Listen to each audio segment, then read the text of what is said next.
Ipswich Town 3, Wolverhampton Wanderers 2 in the Carabao Cup. Wolves are out of the League Cup after going 2-0 up tonight and losing the game 3-2. Such a frustrating game once again for Wolverhampton Wanderers. And although I don't think his position will be in doubt as of yet, results and performances like tonight certainly do not help Gary O'Neill and his staff at the club.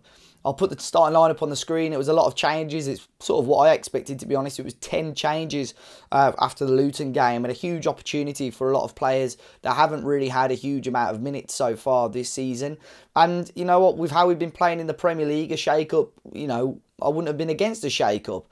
We saw Bentley starting goal, Johnny, Doc, Bueno, Totti, Hugo Bueno, Boubacar Traore, Tommy Doyle, Sarabia, Kalajdzic and Hwang Hee-chan.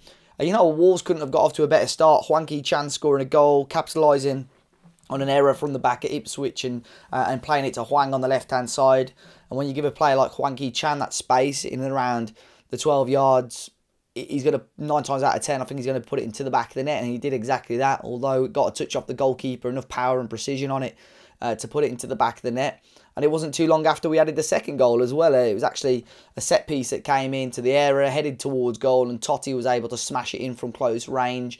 And at 2-0 up, within such a short space of time, you would think that Wolves have got the quality, the experience to see out the game, whether we concede or not. You know, we see as a Premier League side, whether you are a second string player or not, you should have the quality there, and we had enough quality and experience on that pitch today that we should have seen out the result. But to go in at half time at 2-2 is frustrating, especially when I think the goals are avoidable.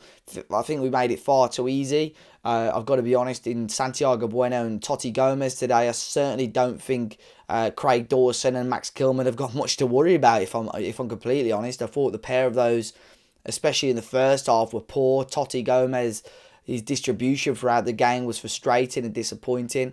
But it was far too easy. The Ipswich goals, first one, I think Dan Bentley's probably got to do a little bit better with both as well. First one, he's caught at his near post. Ipswich getting behind and it smashed in at the near post. And the second goal is just far too easy for Freddie Ladapo, who beats the offside trap to slot it past Dan Bentley again. And you would hope at half time we would see a change. We did see Ryan Aït-Nouri come on. And Ipswich very, very rarely worried us in the second half. But at the end of the day, we didn't worry them. And despite us having all the possession and breaking forward at times, we didn't frustrate them enough. We weren't urgent enough. We didn't have enough heart and fight throughout the second half. And that one little piece of brilliance from Ipswich won them the game. Out of nothing, really. Ball comes onto the edge of the area and it's a phenomenal strike from about 25 yards out. If you want to be picky, you could possibly point blame at Bentley, but I think the goal itself was a very, very good strike. But that really was the only big opportunity and the only opportunity Ipswich had. So I thought, in terms of a very small positive, Wolves did well to, you know, pacify Ipswich in that sense. But the rest of the second half, in terms of creating opportunities, you know, that was just before the sort of around the 55, 60-minute mark, when O'Neill probably would have been thinking about making changes. So then all of a sudden he's got to make the changes now. We saw Fraser come on first, Mateus Cunha come on. Eventually we saw João Gomez, Fabio Silva come on as well. But we just struggled to break through them. The way, you know, Ipswich are in great form. Well, I can't take anything away from them as a team. They had a clear game plan, and for any team in any division at any level to come back against a top division opponent from 2 goals down and win, you have to give them credit. They had a game plan. Kieran McKenna is clearly a very talented coach, and they were pressing in numbers and suffocated Wolves at times and made it very, very difficult for us to play out the back as we wanted to. And we had to go long, and it very rarely worked. And towards the end, I think the referee obviously made the game very difficult for Wolves to get any flow and any consistency. It was very stop-start with the fouls. But I don't know. We just didn't threaten them enough. And once again, it is a frustrating evening. And for me, of course, we can blame the individual errors. I think the first 2 goals in particular, we should be defending those better. But you can't not put any blame on Gary O'Neill. I think you have to again, and we spoke about this on our podcast this week. We can't keep going, oh, Gary O'Neill's unlucky because the players have done this. Oh, Gary O'Neill's unlucky against Liverpool because Cunha should have put the chance away. Fair enough. Yeah, he's sort of had these decisions, and 9 times out of 10, Wolves have come out on the wrong side of these these chances in these moments. But as a head coach and as a team, you've got to create your own luck. And regardless of whether we make 2 mistakes against Ipswich today, it's Gary O'Neill and the players' job to make sure we score 3 goals to cancel out those 2 mistakes. And it's our job against Liverpool, if Mateus Cunha misses that chance, that we either don't concede a goal against Liverpool or we score another one before half-time to take the pressure off.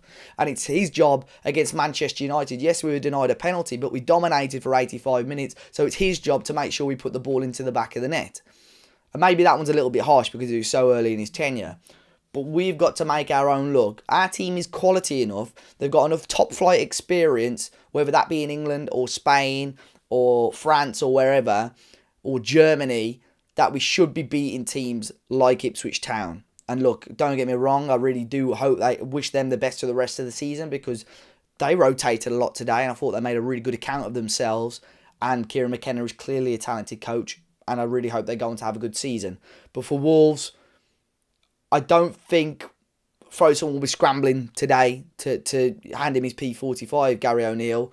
But this result certainly, and performance, not just the result, the performance certainly doesn't help his cause. And a lot of fans are going to be disappointed. I've not looked at social media yet, but I'd assume there's going to be some very, very frustrated and disappointed fans today after that performance, because Wolves just had very little urgency. I don't think any of the players today, Hwang obviously made the impact early on, struggled to get into the game a little bit after that, was a little bit of a nuisance at times. I think he'll keep his place for City, but looking at the rest of that lineup, I don't think the current starting lineup will be too worried about those performances today. Feel a little bit obviously for Enzo Gonzalez, who again travelled on the bench, but we didn't see wearing the old gold and get on the pitch today.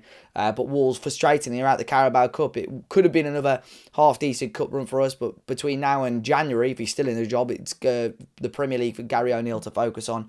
If you manage to catch the game, do let me know your thoughts today. Subscribe to the channel if you haven't already. Hit that like button. And yeah, I'll catch you guys very, very soon.